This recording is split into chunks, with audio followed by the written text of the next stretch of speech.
Here's something most pet owners don't find out until after they've already bought this vacuum. It's marketed hard toward pet hair, but when you actually put it up against other machines in its class, it comes in below average at that exact job. That's not a guess, that's a measurable result. So if you're here because you've got a dog shedding all over your carpet, stick around, because I'm going to show you exactly where that comes from and whether it actually matters for your home. Welcome to Sweep Gear. We dig into the real performance behind vacuums like this one so you can figure out what actually fits your home before you spend your money. Today we're looking at the Shark Navigator Liftaway Deluxe, model NV360. It's one of the most popular budget uprights in the country, sold under a handful of different names and colors, usually priced somewhere between $99 and $200, depending on where you catch it on sale.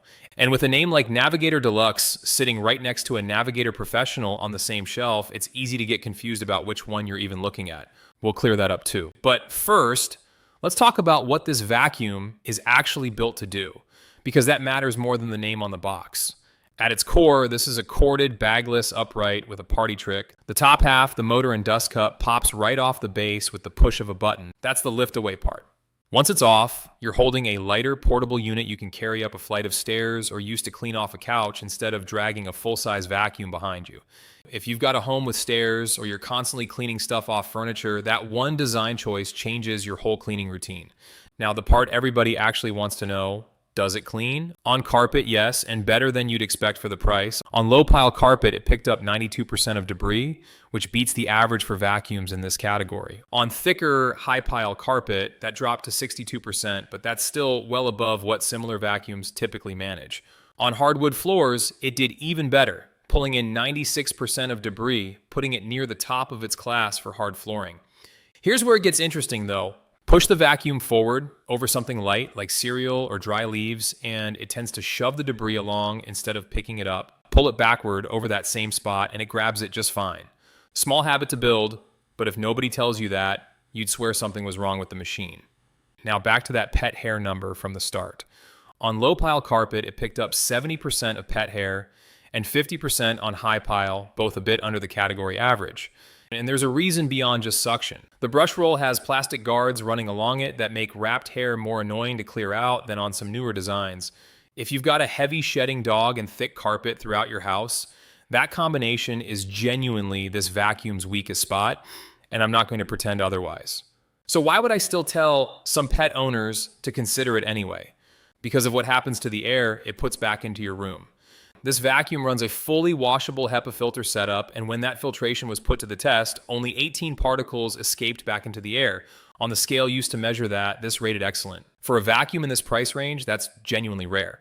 A lot of budget machines will pick dirt up off the floor and quietly blow fine dust and allergens right back out while they do it. This one doesn't. If anyone in your house deals with allergies, that arguably matters more than the pet hair number because it affects the air you're breathing every day, not just how much fur ends up in the bin. Physically, it weighs a little over 14 pounds, which is typical for this style. What stood out more was how much muscle it took to push through low-pile carpet, partly because there's no height adjustment dial to fine-tune it for different carpet thicknesses. Not a deal breaker, but if you've got thick carpet in every room, your arms will notice by the end of a cleaning session. Noise-wise, it sits around 79 decibels while running. Not whisper quiet, not obnoxious, right in line with a typical corded upright. Let's get into maintenance, because this is where long-term ownership either stays easy or turns into a chore. The filters, both the foam ones and the HEPA filter, are fully washable. A monthly rinse keeps them performing well, no replacements needed. That adds up to real savings over vacuums that rely on disposable filters or bags. The brush roll is the one spot that needs regular attention, especially if you've got long-haired pets. And emptying the dust cup is push-button simple, though a few owners mention it can get a little messy if you're not holding it at the right angle over the trash can. One thing worth knowing before you buy: when you detach the lift-away pod to clean stairs or furniture, the floor nozzle stays behind and it's not motorized in handheld mode. So it's genuinely great for reaching tight spots and stairs, just don't expect powered brush action once it's detached. That's a deliberate trade-off to keep the price down, and it's worth knowing before you're standing on your stairs expecting more pull than you get. If you're thinking about picking one up, I've left the current price and available colors in the description below so you can see what it's going for today. So how does it stack up against the vacuum most people cross-shop it with, the Bissell Clean View Swivel Pet? If pet hair pickup and price are your only two priorities, the Bissell tends to edge it out and it usually costs less. But this shark pulls ahead on filtration, overall build quality, and the added flexibility of the lift-away system. It really comes down to what you're optimizing for. And if what you actually want is a fully powered handheld mode for deep furniture cleaning, Shark sells a step-up model called the Stratos that solves that exact limitation, just at a higher price. One more thing worth clearing up. If you've seen a nearly identical looking Shark listed as the Navigator Professional, don't worry, you're not being scammed. They share the same core motor and cleaning technology. The differences mostly come down to the accessory bundle and small details depending on the retailer, so it's worth comparing current prices instead of assuming one is automatically better. So who's this actually right for? If you're in an apartment or a small to medium home dealing with allergies or just want a reliable vacuum that won't cost a fortune to maintain, this is a genuinely smart pick.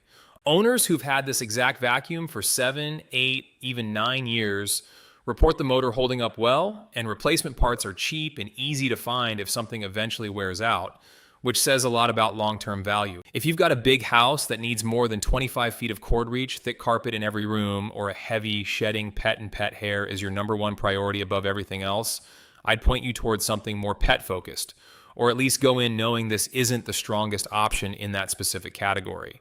Overall, this lands as a good to excellent value, especially when you catch it on sale, which happens often. It's not trying to be a premium machine, and it doesn't need to be one to do its job well. If this helped you figure out whether it fits your home, tap the like button. It genuinely helps this channel keep making honest breakdowns, like this one. And if you're new here, consider subscribing because we cover vacuums like this every week. Now, I want to hear from you. Do you already own this one, or are you deciding between this and something else? Drop it in the comments. I read everyone.